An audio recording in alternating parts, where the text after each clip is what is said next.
Good day mga boss, nata unit din no, Honda EDV 150, patauran ni busing og mini driving light o crash guard. So matik na, hubuan na to na liya, di man ta master.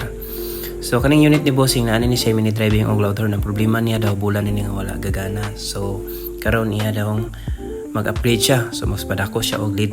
So muna ni, hinluan ako yung mga wiring ni bossing no, kay para makalis siya, gamit lagi po na ko tundaan. So tao din ako yung crash guard with red lock na mga bossing para matangtang. So muna ni ang itsura mga boss no, nataon na po na ako partial ang iyahang suga.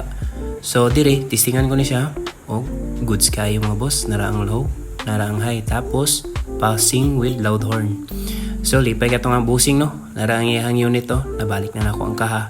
Medyo nagabihan kita dire. So after ma-align mga boss, muna ni siya, muna yung low. So low, tapos high, tapos passing with loud horn. So ayos. Salamat sa Grace Lord. Paldo na buta. Salamat boss.